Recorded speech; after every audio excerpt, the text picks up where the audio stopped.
Bon, ça fait du bien de retourner à l'église? Merci, Lise.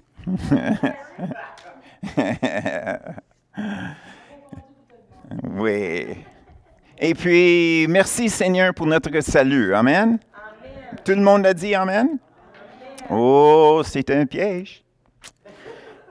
Puis, ben, je vais vous expliquer ça à fur et à mesure. Donc, je veux tout simplement commencer avec d'autres versets qui ne sont pas sur le babillard pour le moment. C'est 1 Corinthiens 15, 16 à 19 qui dit « Car si les morts ne ressuscitent point, Christ non plus n'est pas ressuscité. Et si Christ n'est pas ressuscité, votre foi est vain. Vous êtes encore dans vos péchés. Et par conséquent, aussi ceux qui sont morts en Christ sont perdus. Si c'est dans cette vie seulement que nous espérons en Christ, nous sommes les plus malheureux de tous les hommes. D'autres versets disent, on est le plus de pitié de tous les hommes. Verset 20, mais maintenant Christ est ressuscité des morts. Il est les prémices de ceux qui sont morts.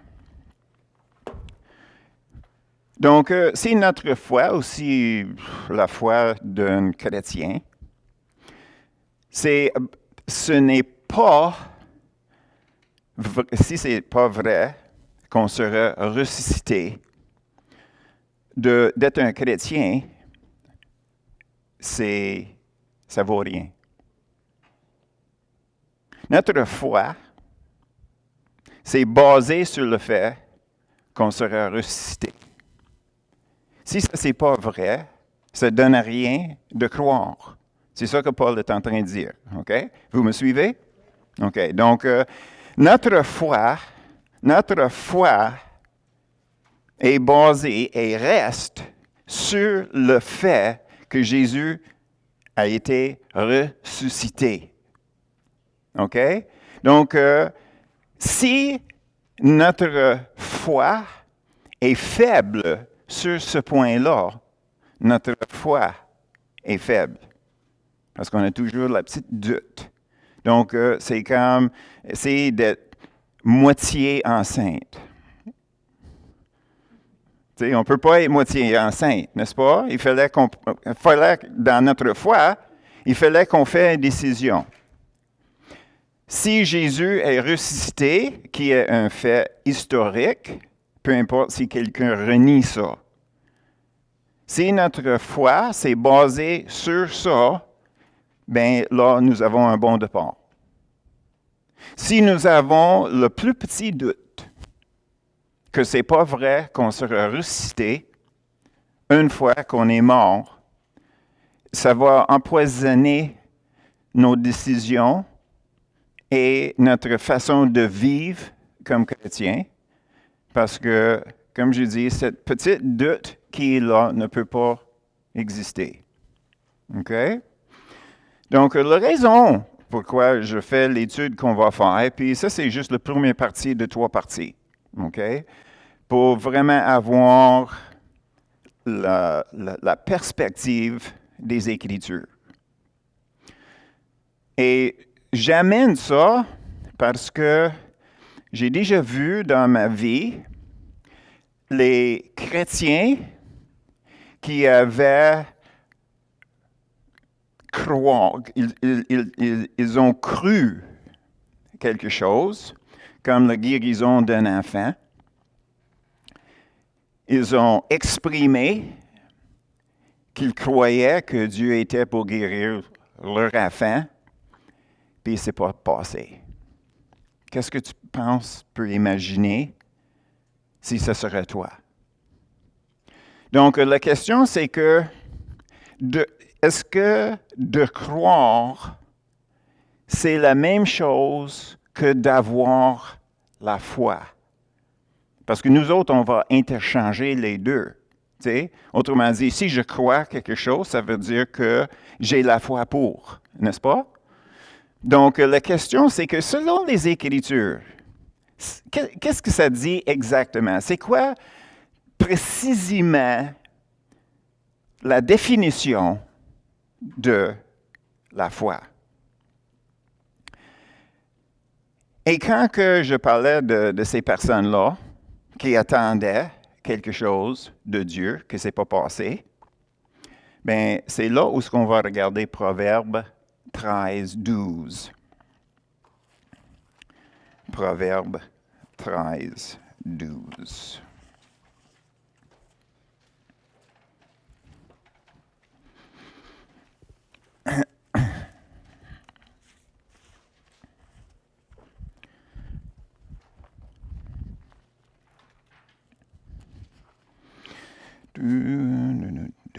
Come on.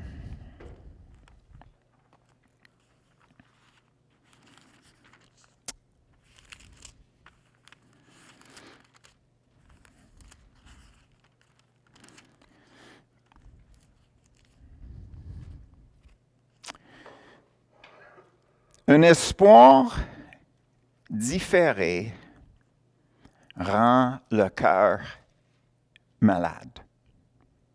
Mais un désir accompli est un arbre de vie. La première partie, un espoir différé rend le cœur malade. Donc, pour vérifier ça, on a juste à retourner à notre premier mot, amour. On a tombé en amour par-dessus la tête. On croyait, on rêvait que c'était le début, puis ça durerait jusqu'à la fin, n'est-ce pas? Puis à un moment donné, la personne est partie, pour une raison ou une autre. Okay? Qu'est-ce que ça fait en nous? Est-ce qu'on n'était pas blessés? Si nous, comme les êtres humains, peuvent avoir une croyance comme ça dans la vie naturelle, d'avoir cette réponse dans nos émotions, OK? Imaginez le chrétien qui fait croire en Dieu pour quelque chose, puis ça n'arrive pas. Ça va les détruire. Ça va les détruire. Comment est-ce que la personne peut retourner en confiance envers Dieu après ça? Je sais que dans mon cas à moi, quand ma blonde est partie, je me souviens de m'avoir dit, jamais je vais faire ça encore. J'étais tellement blessé. Heureusement, quand j'ai rencontré Louise, ben, à ce moment-là, moi, j'étais déjà sauvé. Et je marchais doucement pareil. Tu sais, c'est quand nous avons un certain âge, vingtaine ou quelque chose, là, on commence à avoir un peu de sagesse qui disent, ben, je vais avancer tranquillement, mais quand même, qu'est-ce que je vais faire, c'est que ben, je vais regarder pour voir les indices si je dois faire confiance ou bien ça serait un autre désastre dans ma vie. J'en ai déjà vécu assez. OK? Et ça, c'est la raison, comme je dis, pour faire cette étude ici. Parce que je pense qu'il y a trop de chrétiens qui souffrent à cause des attentes mises sur Dieu qui ne sont pas réalisées. Donc, la raison pour cette étude-là, c'est pour vraiment avoir une perspective qui est biblique sur la foi, croyance, espoir, espérance, toutes ces choses-là. OK? Pour être capable de vraiment, vraiment se poser la question, est-ce que la foi que j'ai, est-ce que ça correspond avec ce qui est dans les Écritures Ou bien est-ce que ma croyance, c'est juste une croyance, mais je n'ai pas la foi? Quand que la Bible dit « j'espère », est-ce que c'est comme nous autres, quand on dit « je crois », je suis pas mal sûr, ou bien « je souhaite ».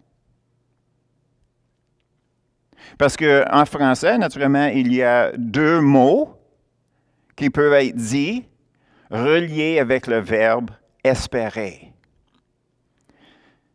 Espérer dans le sens espérance ou espérer dans le sens espoir. Donc, c'est lequel des deux qui est, qui est la base du mot espérer? Alors, qu'est-ce qu'on va faire? C'est que on va commencer avec Hébreux 11, 1. Et je vais vous donner un peu plus d'indices de qu'est-ce qu'on va faire durant les prochaines semaines. Donc, Hébreux,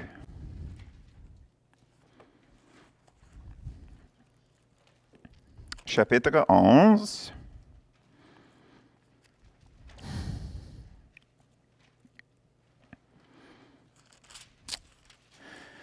OK.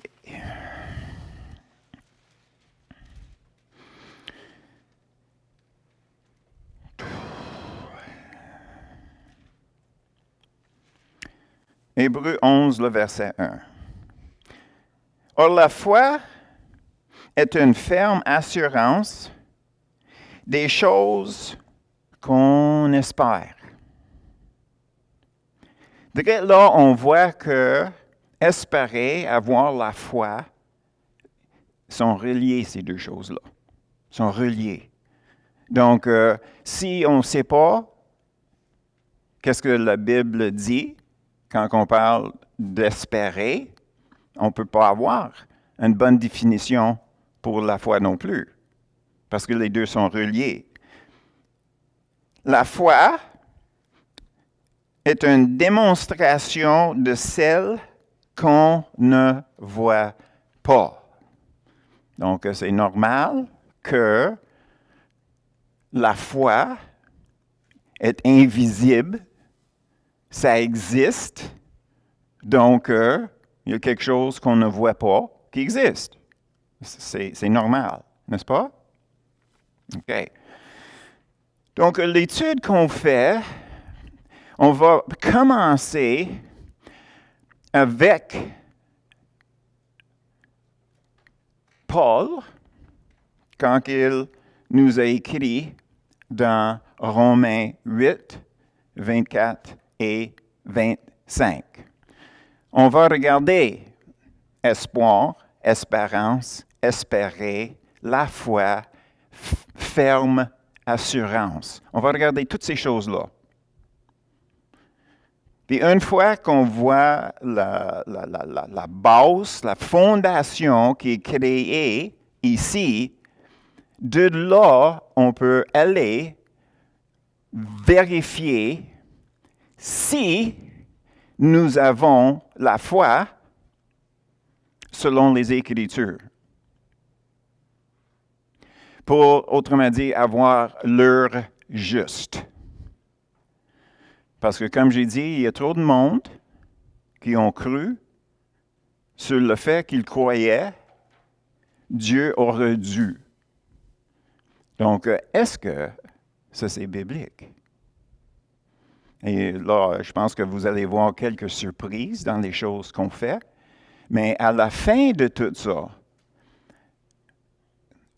je suis sûr que vous allez avoir une meilleure fondation dans votre vie, même si vous trouvez que votre niveau de foi, c'est beaucoup plus bas que qu'est-ce que tu pensais. Mais c'est mieux d'avoir des attentes plus bas qui sont fermes que les attentes que Dieu n'a aucune intention à combler. Parce qu'à un moment donné, on va réaliser que ça ne nous arriverait pas. N'est-ce pas? Puis en ce moment-là, ben, l'impact sur notre relation avec Dieu, notre confiance en lui, etc., la façon même qu'on vit notre vie, ça peut affecter notre couple, ça peut affecter les relations autour de nous, mais surtout, ça va avoir un impact solide ou insolide dans notre propre être. OK? Alors, on va regarder qu'est-ce que Paul dit, Romains 8, 24 puis 25.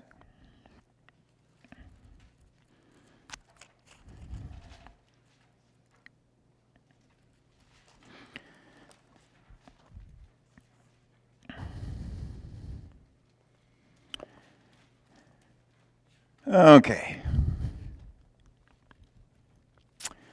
Le verset 24 et 25. Car c'est en espérance que nous sommes sauvés. Je pensais qu'on était sauvés par la foi. Et vous? Tout le monde regarde leur Bible comme faut. C'est en espérance que nous sommes sauvés. OK? Est-ce qu'on est sauvés par la grâce? Est-ce qu'on est sauvé? Est-ce qu'on est sauvé par la foi? Puis tout d'un coup, on réalise qu'on est sauvé par l'espérance. OK? Déjà, c'est une clé dans l'engrenage, n'est-ce pas? T'sais, on ne l'a jamais vu de même, n'est-ce pas? Pour nous autres, on a enseigné qu'on est sauvé par la foi. On est sauvé par la grâce, par la foi. Donc, c'est toujours salut, foi, salut, foi. OK? Ici, Paul, il nous dit quelque chose que, est-ce qu'il est différent ou est-ce que c'est juste un autre mot pour dire la même chose? On continue. C'est en espérance que nous sommes sauvés. Or, l'espérance qu'on voit n'est plus espérance. Ce qu'on voit, peut-on l'espérer encore? Mais si nous espérons ce que nous ne voyons pas, nous l'attendons avec persévérance. Donc, ici, on voit deux choses. Première chose, c'est que quelque chose qu'on espère, on n'a pas dans nos mains encore, n'est-ce pas? Donc, c'est dans l'avenir. Donc, quand que je vous ai demandé, si vous êtes d'accord, merci Seigneur que je suis sauvé, puis je t'ai dit que c'était un piège, c'est parce que le salut inclut la résurrection.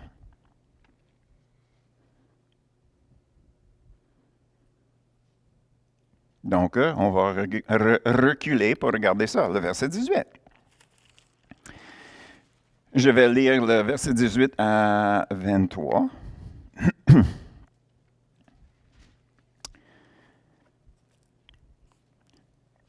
Romains 8, 18 à 23.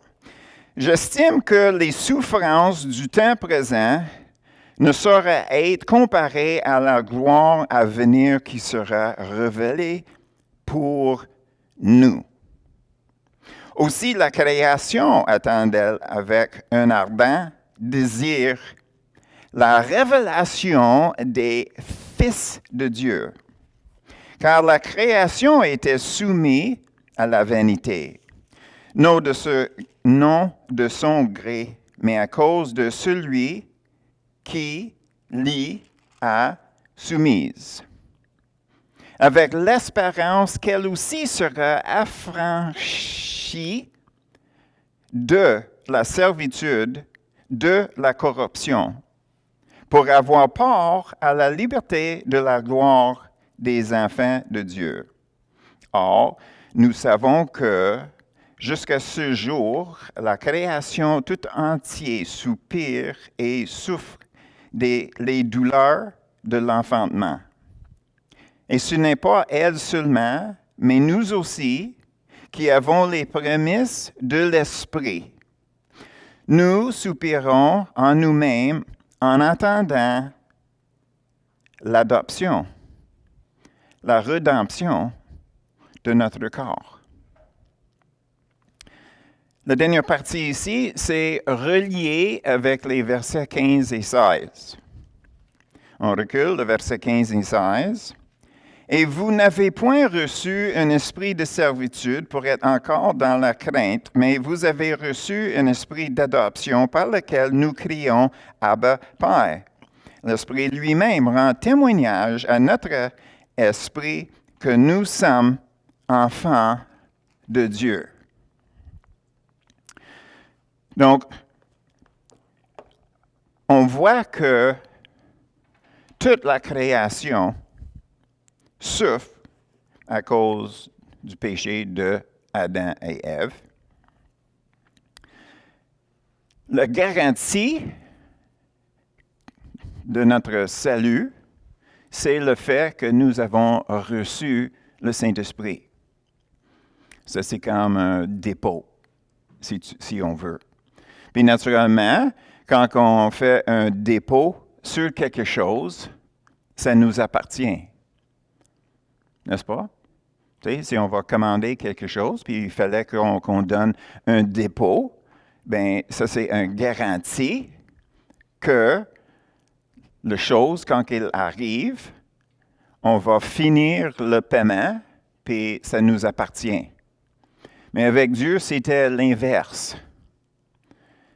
C'est lui qui nous a rachetés, donc il met un dépôt en nous, c'est le Saint-Esprit, et quand on est mort, ben là, tout est payé, puis on va au ciel.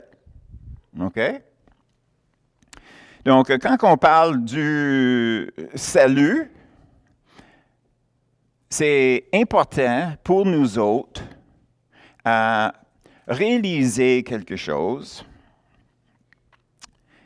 Et ça, c'est pour être sauvé, il y a deux choses. Il fallait qu'on sait c'est quoi le critère. Et deuxièmement, si on a comblé le critère. N'est-ce pas? Donc, dans nos vies présentement, ou bien au moins dans ma vie, à cause des études que nous avons faites, je réalise que je dois être toujours conduit par le Saint-Esprit. N'est-ce pas? Je dois être toujours rempli de l'Esprit. N'est-ce pas? Je dois prier toujours dirigé par le Saint-Esprit. N'est-ce pas? OK. J'espère que votre succès est mieux que la mienne. OK. Je vois 1 sur 10. OK. Combien de personnes ici sont toujours conduites par le Saint-Esprit? Lève la main. Oh. Je pense que nous avons des handicapés, là. Il n'y a pas une personne ici avec un bras. Combien de personnes ici sont toujours remplies de l'Esprit?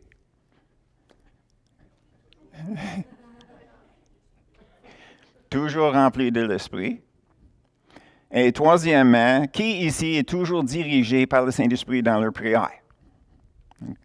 Donc, vous avez le même succès que moi. Donc, dans notre relation avec le Seigneur, ça aussi c'est un piège en passant. Nous autres, là, qu'est-ce qui arrive, c'est que, sans le savoir, on laisse infiltrer la performance dans notre relation avec Dieu.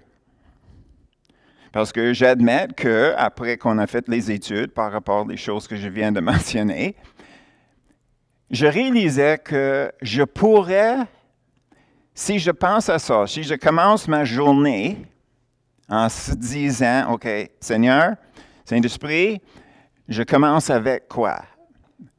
J'ai remarqué que j'arrive à peu près midi avant que j'oublie. Tu sais, c'est jusqu'à midi, c'est comme correct. C'est juste un à peu près, là. Tu sais, peut-être ça peut être midi et quart.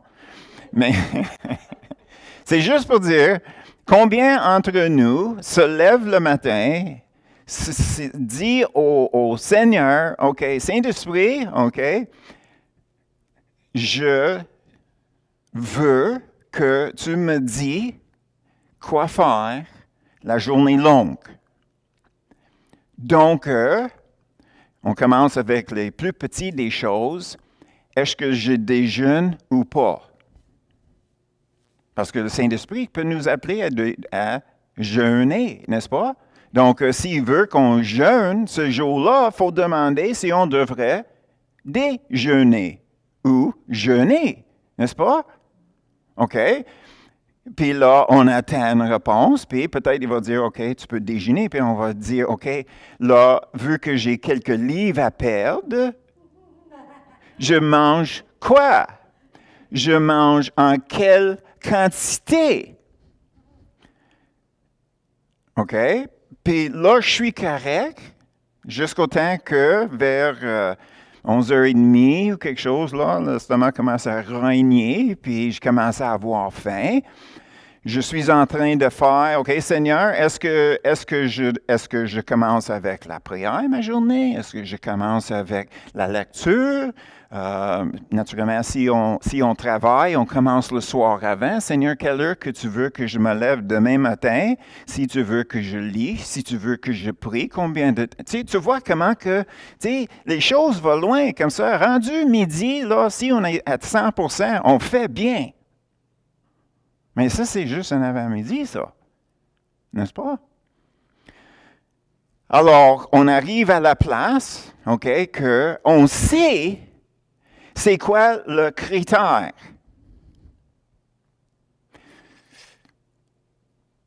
Il y avait ceux qui ont dit à Jésus, est-ce qu'on n'a pas prophétisé dans ton nom? Est-ce qu'on n'a pas chassé les démons dans ton nom? Puis Jésus a viré le bord et il dit, je ne vous connais même pas. Donc, les enseignements qu'on a eus par rapport à la direction du Saint-Esprit, puis si on ne le fait pas, on se trouve où? Hein? C'est parce que on a toujours l'idée de performance. De performance. Il fallait que je m'aligne avec le Saint-Esprit. Il fallait que je fais qu'est-ce qu'il me dit. Il fallait que je dois, OK, relier à la performance. Donc, quand on parle de la foi, est-ce que c'est la même chose? Est-ce que c'est relié sur une performance? Parce qu'ici, Paul parle de l'espérance. Puis on sait que l'espérance est reliée avec la foi. Donc, si notre foi est basée sur nos efforts à nous autres, est-ce qu'on est sauvé par les œuvres ou la grâce? Et c'est ici qu'on commence à rentrer dans les choses qui sont un peu difficiles.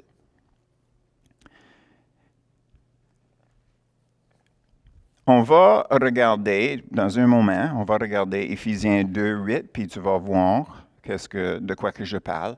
Mais en attendant, je veux juste clarifier les versets 18 à 23 un petit peu plus.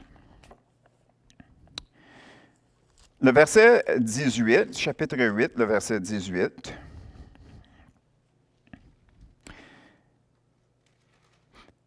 J'estime que les souffrances du temps présent ne sauraient être comparées à la gloire à venir qui sera révélée. Ça peut être pour nous, mais dans le grec, ça peut être toujours en nous. Pour nous ou en nous. En nous, c'est une meilleure traduction. que la gloire à venir qui sera révélée en nous.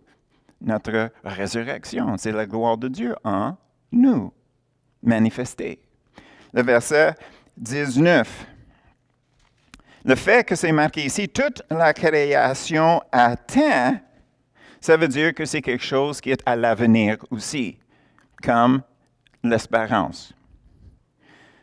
Le verset 20, quand ça parle, la création a été soumise à la vanité, non de son gré, mais à cause de celui qui l'y a soumise. Qu'est-ce que ça veut dire? Quand Adam et Ève a tombé en le péché,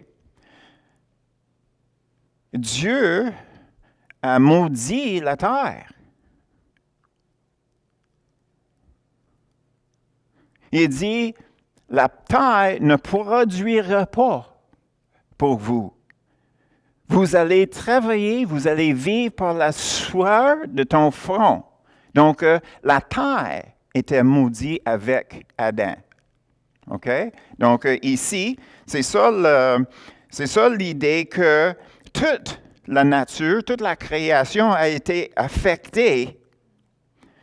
Et aussi, dans le verset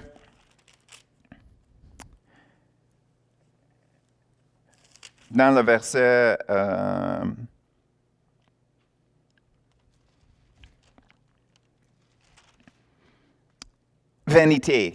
toujours le verset 20.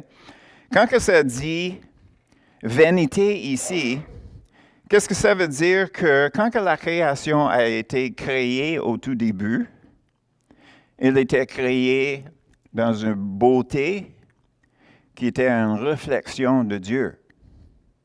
Donc, le jardin d'Adam, le jardin que Dieu a créé. Donc, c'était de toute beauté, c'était parfait. Mais à cause d'Adam et Ève, qu'est-ce qui est arrivé? C'est qu'ils s'étaient plongés dans un niveau de beauté qui était en bas de la gloire de Dieu. C'est ça que ça veut dire quand c'est écrit « vanité ». Dans le verset 21, on voit que la gloire de la création est aussi reliée avec notre gloire, avec l'espérance qu'elle aussi serait affranchie de la servitude de la corruption, pour avoir part à la liberté de la gloire des enfants de Dieu. Donc, on voit comment que la création et nous, on est tous reliés ensemble. Dans le verset 2, « Or, nous savons que jusque ce jour, la création tout entière soupire et souffre les douleurs de l'enfantement. » C'était quoi la malédiction qui est tombée sur Ève? En douleur, vous allez enfanter, n'est-ce pas? Donc, on voit ici une référence vers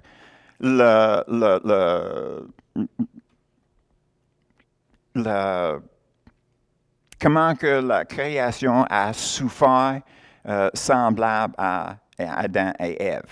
OK?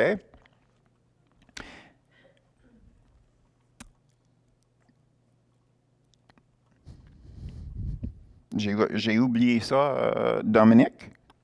Le verset 23 fait référence à Éphésiens 1. Donc, le verset 3, ça c'est pour donner Dominique le temps pour trouver Éphésiens 1, 13 et 14.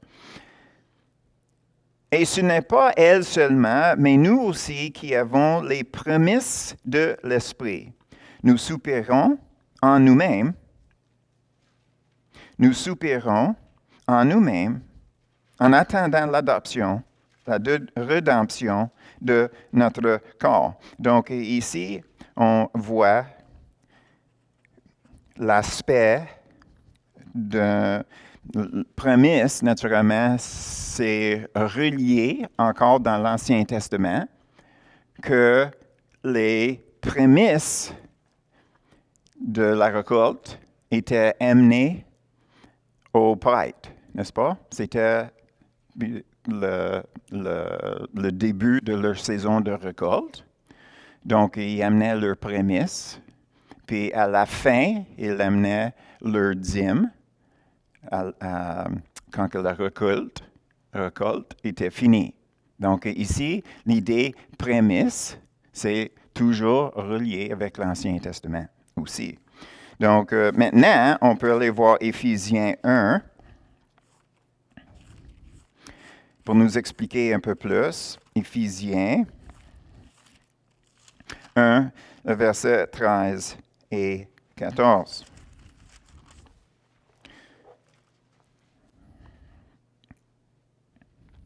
En lui, ça veut dire Jésus, après avoir entendu la parole de la vérité, l'évangile de votre salut, en lui vous avez cru et vous avez été scellés du Saint-Esprit qui avait été promis, lequel est un gage de notre héritage pour la rédemption de ce que Dieu s'est acquis pour célébrer sa gloire. Nous avons touché quelques aspects comme ça quand nous avons fait notre étude sur le Saint-Esprit, mais je pense que c'est important pour nous autres de regarder ça de nouveau. Et naturellement, on parle, quand on est ressuscité, que notre corps sera changé, n'est-ce pas? Donc, on va regarder 1 Corinthiens 15, 42. 1 Corinthiens 15, 42.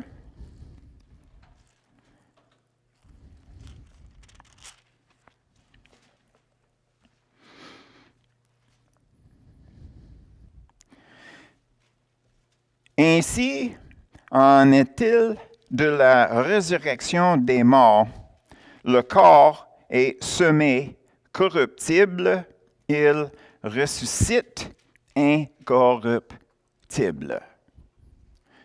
Donc, le corps, toute l'histoire sur cet aspect-là de notre corps, corruptible, incorruptible, toutes ces choses-là, ça trouve dans les versets de 35 jusqu'à 55, si vous ne les connaissez pas déjà par cœur.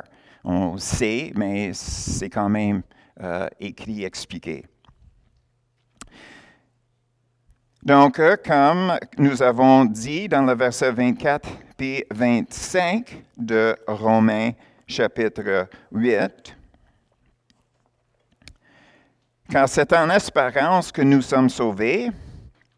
Or, l'espérance qu'on voit n'est plus espérance. Ce qu'on voit, peut-on l'espérer encore? Mais si nous espérons ce que nous ne voyons pas, nous l'attendons avec persévérance. Donc, toujours, l'espoir, c'est relié aussi avec attendre.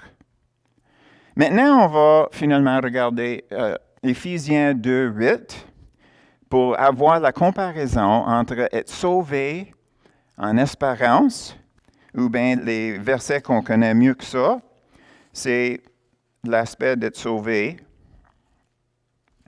par la grâce, par la foi. Donc, Éphésiens,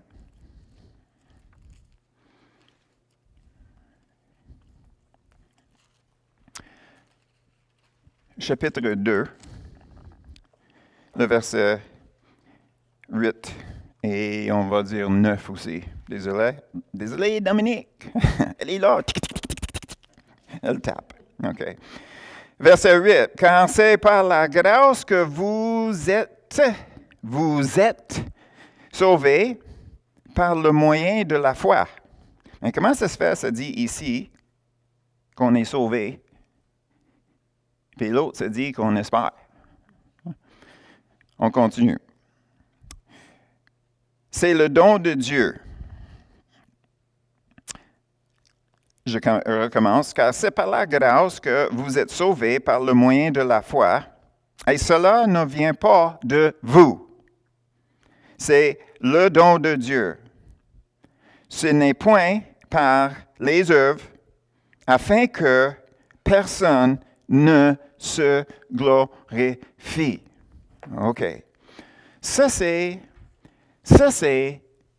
de toute importance. Et je vais vous dire pourquoi. On va faire un scénario. OK?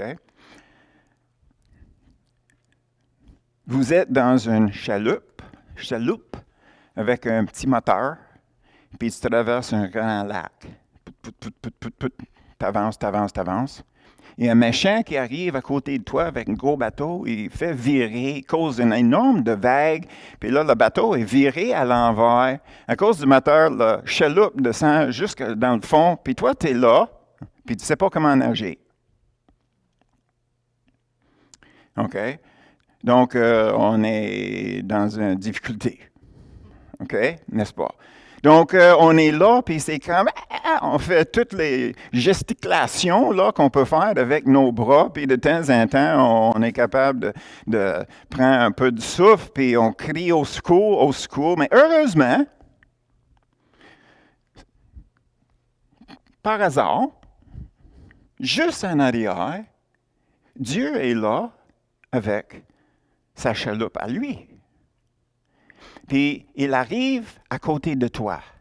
Puis t'es là, puis les mains vont partout. Puis à un moment donné, la main frappe le bord de son bateau, ou ce qui est le rebord, on appelle ça un plat-bord, c'est ça, un plat-bord? Ou bien le rebord, hein quoi? Oui. Ça frappe là, puis hey, tu l'accroches dessus, n'est-ce pas? Puis là, tu t'accroches là, puis en passant, le bateau de Dieu s'appelle le salut. Donc, on s'accroche après ça, on sort l'autre main, puis là, on s'embarque dans le bateau. Question. Est-ce que Dieu nous a sauvés? Oui, il nous a sauvés. Mais, on change de scénario. Le même départ. Le chaloupe est viré. Toi, tu es là, tu fais toutes sortes de choses. Mais dans ce scénario-ci, c'est Dieu qui arrive. Il nous voit. On ne touche pas le bateau. Il étend sa main. Puis il prend notre main. Puis là, il nous amène dans le chaloupe, dans son bateau à lui. Dans ces deux scénarios, on voit la différence entre la grâce et la foi qui est une œuvre. Parce que dans le premier scénario, le bateau était là, c'est nous qui avons accroché après ça, c'est nous qui avons travaillé pour rentrer dans le bateau, donc c'est une œuvre. N'est-ce pas?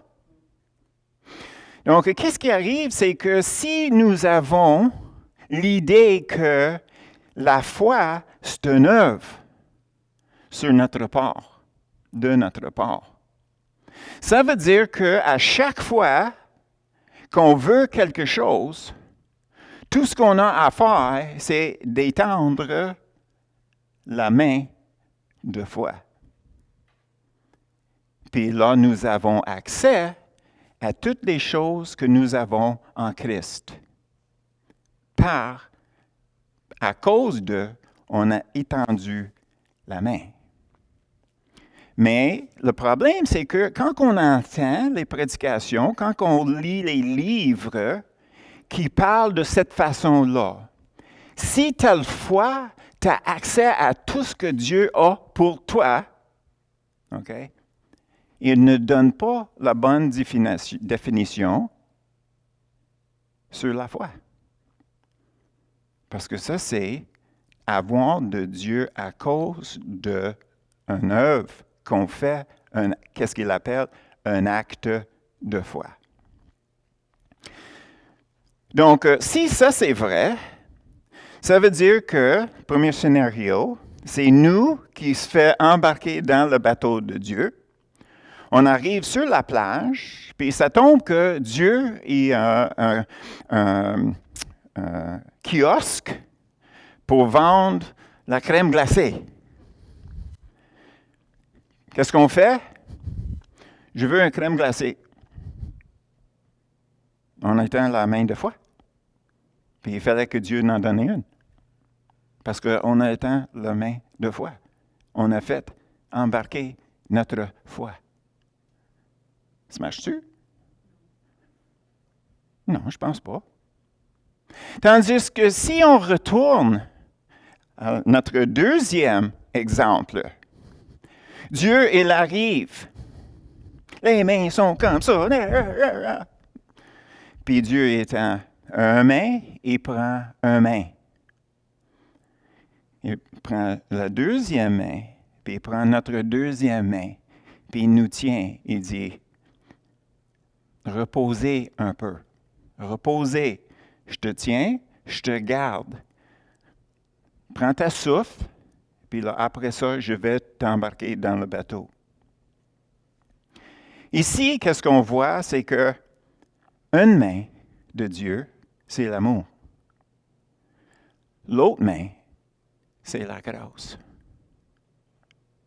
C'est lui qui est venu nous chercher. Mais le fait qu'on tient sa main, ça c'est notre foi.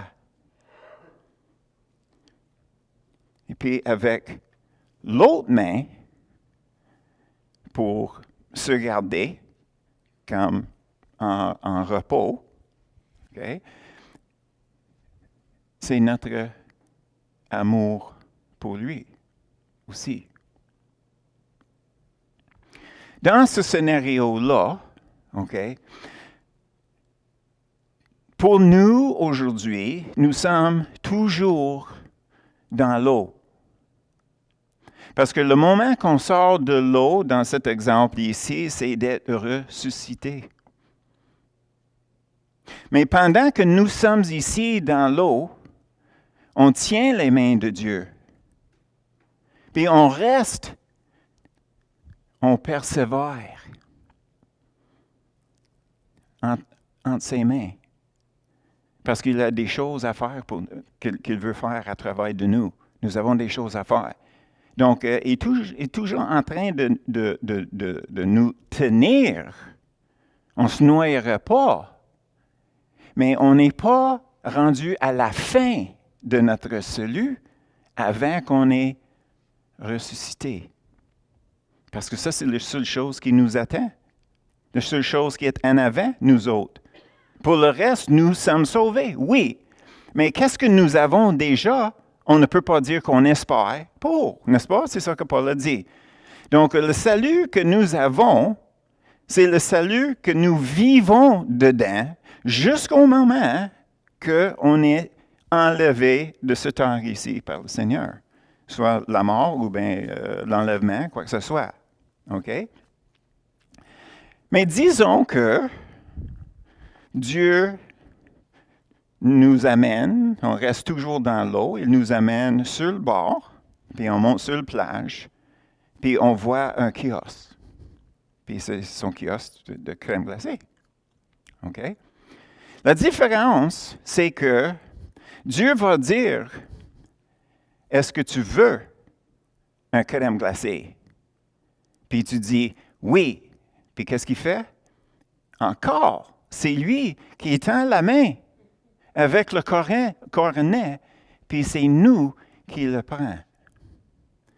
Il fallait qu'on réalise que toutes choses qui sont reliées avec la foi, selon le dessein de notre salut,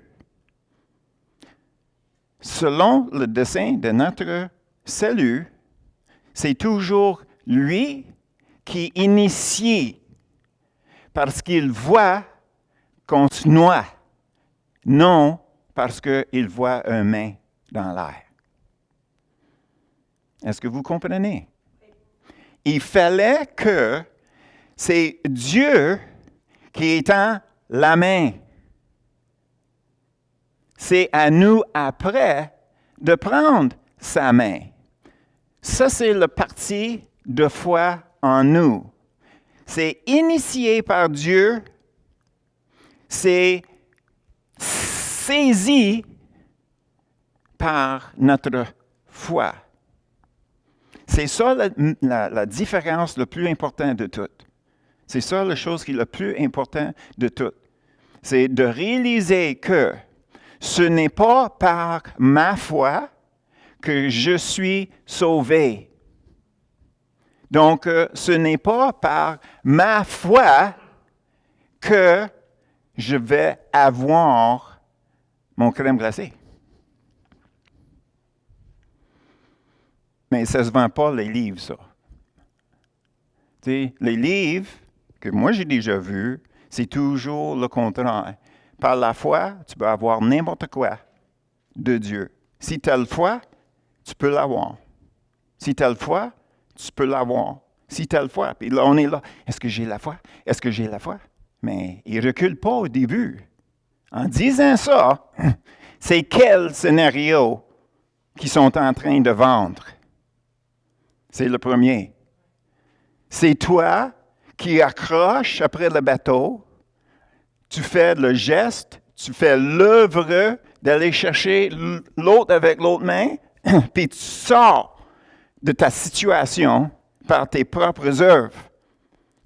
Mais il appelle ça ta foi.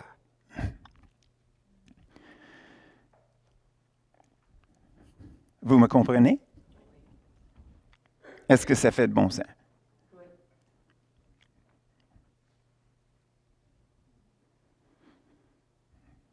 Donc, maintenant, quand on regarde Hébreux 11.1,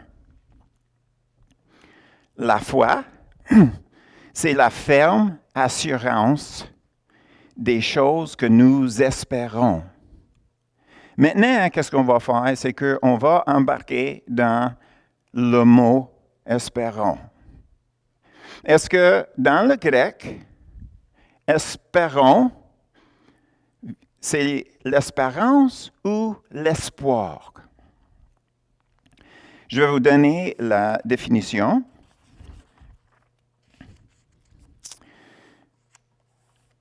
Le mot en grec s'appelle elpis. Elpizo, c'est le verbe. Elpis, c'est le nom. Donc, si nous avons la définition dans le grec, on peut donner le bon mot en français, n'est-ce pas? OK. Donc, en grec, elpis veut dire une attente favorable et confidente. Une attente favorable et confidente. Une attente, ça veut dire dans l'avenir.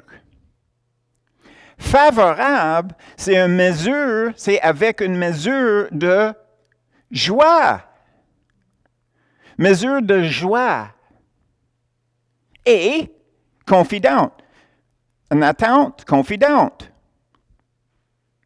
Si, quand on était petit, notre père nous dit, écoute, samedi matin, on se lève de bonne heure, on va aller au magasin, on va t'acheter un vélo.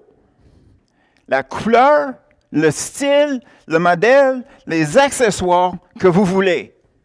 OK? C'est quoi ta réaction?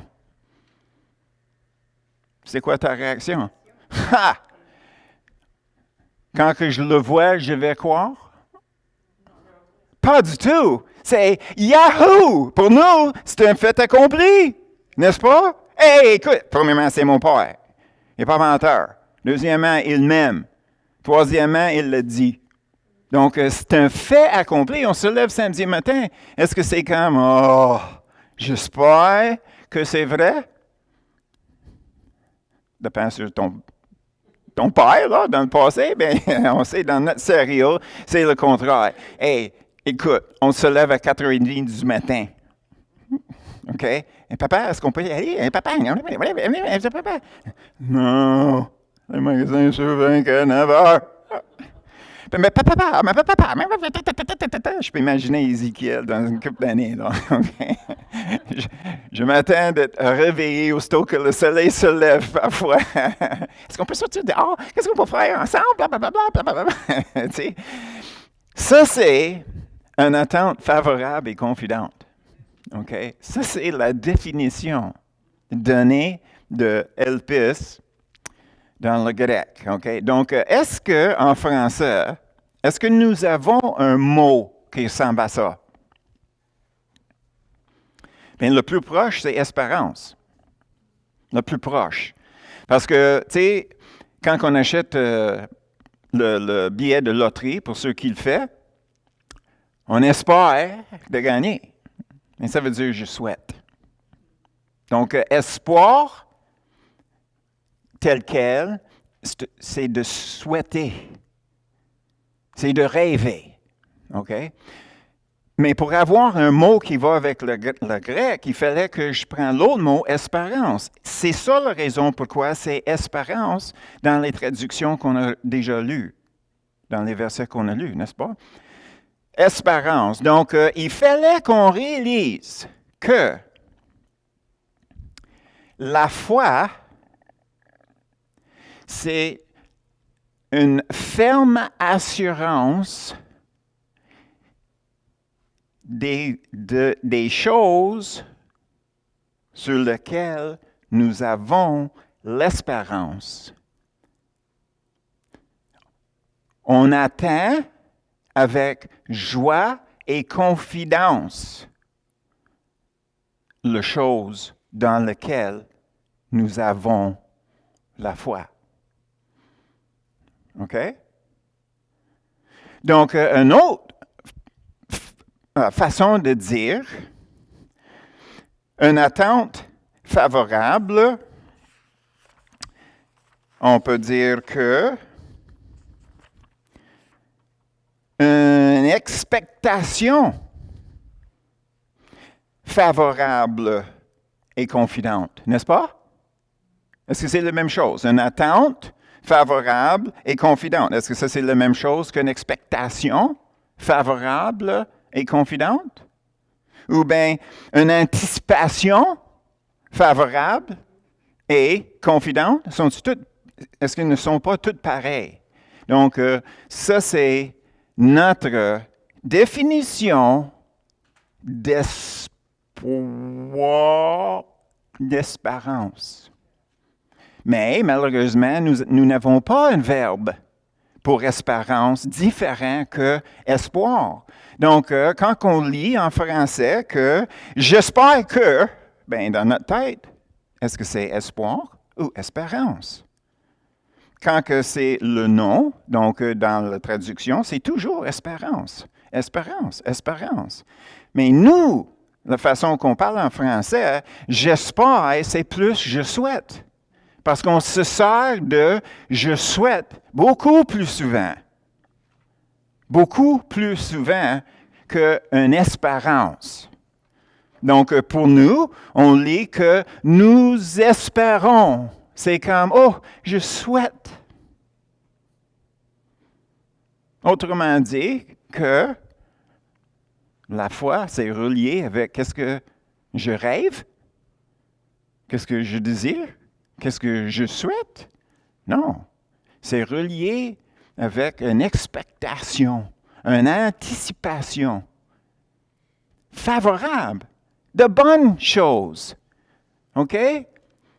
Quand on voit Dieu s'en venir dans son bateau puis il tend les mains comme ça, écoute, est-ce qu'on souhaite qu'il va nous sauver?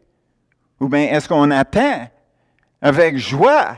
Oh boy, enfin il arrive, mais je le voyais s'en venir. Je ne l'avais pas encore dans mes mains, mais je le voyais en s'en venant. Puis là, le moment que les mains sont arrivées, j'ai pris, parce que ça venait de lui. Ça, c'est la foi. Ça, c'est la foi. Mais mieux que ça, j'ai deux autres illustrations qu'on va faire à fur et à mesure qu'on continue dans notre étude. Mais pour aujourd'hui, on n'ira pas. Les versets qui sont donnés là, c'est sur le verbe elpizo. Ça, c'est espérer. Puis quand que, ou bien si j'arrive en avant, puis je commence en disant « J'espère », qu'est-ce que vous faites?